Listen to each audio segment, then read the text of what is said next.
Good morning everyone and welcome back to a new round of the Daily Gaming News here at the New Bite. Probably the last one for this week because tomorrow, of course, is the beginning of the Easter weekend.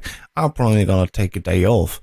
We'll be back on Tuesday, of course, and until then, we also have more content for you, like a new podcast where we talk about the PlayStation 5, so check that out in the description down below.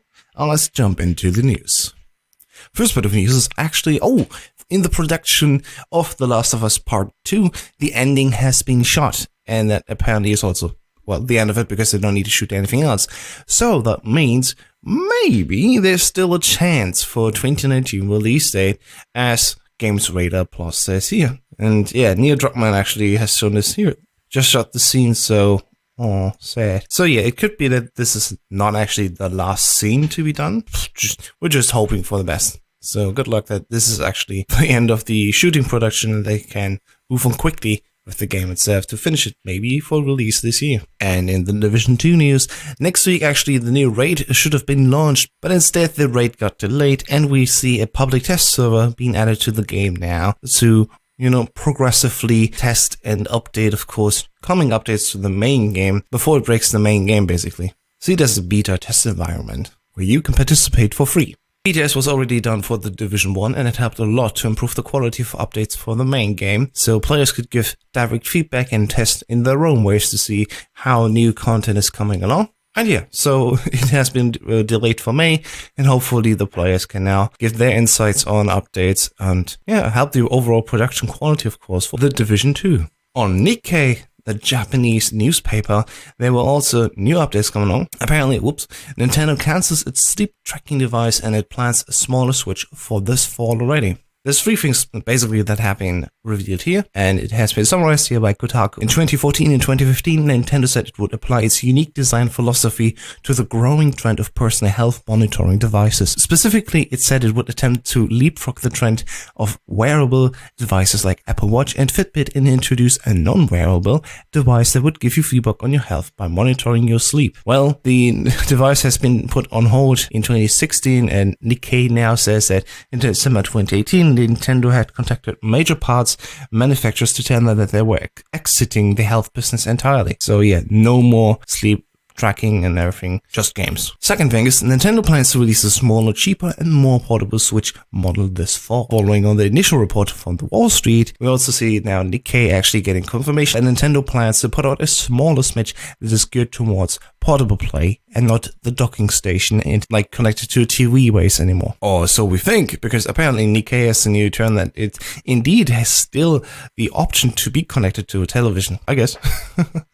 So I don't really know what the smallest Switch has to offer besides, it's smaller. It's really confusing, and hopefully we'll see very soon what this actually means for us, the players. There's also a second Switch model coming, and that has been actually confirmed to be, again, more powerful. Again, as the journal reported last month, Nintendo is said to have two new Switch models in the works. The low-end one we already talked about, and the higher-end one, refresh of the current hardware form factor. The timeline for the release of the latter is said to have been pushed back, given ongoing issues in development. It's not clear who is in charge of the concept design, as sourced toward Nikkei. It's good to see that these reports are coming around, and that we actually see, stories that we heard before already are being confirmed yet again from another source, so it looks like it's very likely, actually, that we're gonna see a new Nintendo Switch version this year. And a more powerful one, Nintendo Switch Plus maybe next year, or even a little later in 2021 maybe. And in another Switch news, we also see, with the new firmware update, we also get a zoom function, which is quite cool actually. You can zoom in pretty large actually, and it helps a lot for people that, for example, have problems reading the text on screen. They can just open it up a little bit further so you can see all the details. For this upcoming week, Ubisoft donates 500,000 euros to the Notre Dame rebuilding, and it gives also away Assassin's Creed Unity for free on the Uplay store. And the reason for that is, of course, that Ubisoft, when they developed the game, they also recreated the Notre Dame building here. This is a game screenshot in its full glory, so you can walk around and climb on the outside and see it for yourself, while the real life version sadly had a fire striking it on Monday, where it burned down large parts of the building. It will be rebuilt. There's billionaires already putting together $600 million for the whole effort, but until then, you can at least see the digital version, which had like 5,000 man-hours put into the process of recreating it, and yeah, just get it for free on the Uplay store. I guess thank you Ubisoft for giving us the game for free, so we can see the game and Notre Dame itself. Then, actually in No Man's Sky news, we have something very cool for the PC players. Because OpenGL has been actually ditched, it has been replaced with the better open source version, which is called Vulkan. Vulkan is a graphics API which helps the overall usage, of course, the graphics units in your graphics cards in your PC. AMD, of course, makes more usage of it because they apparently put more effort into using what Vulkan sets as standards, but also NVIDIA card users should see an increase in performance. Additionally to that, we also have revised HDR support, adaptive and triple buffered VSync are now selectable, and players with more than one GPU can now select which is used from the graphics settings, and even more updates coming along. So that update really helps PC players to enjoy, of course, No Man's Sky, and with No Man's Sky VR, of course, getting even better performance virtual reality headsets. And as almost the last bit of news, we have Destiny 2. We finally know how to get the Arbalest exotic kinetic fusion rifle.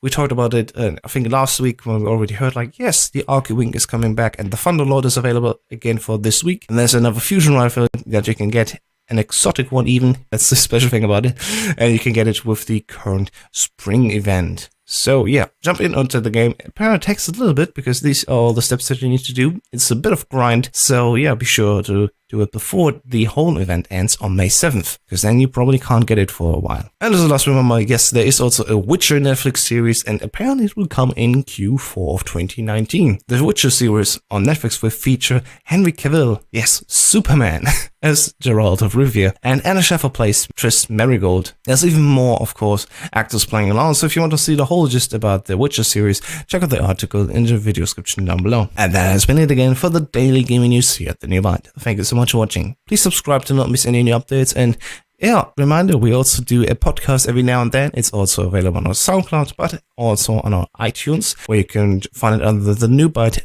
podcast. And of course, we also put the episodes here on YouTube, so subscribe here to definitely not miss anything. Hit the bell icon so you get all the latest news and updates that we post here. And also you can find us anywhere. It's Twitter, Instagram, and of course Facebook. My name is Elstist. Thanks again for watching. Have a nice day and see you soon. Happy Easter for everyone who's celebrating, and for everyone else, enjoy the days off. Bye bye.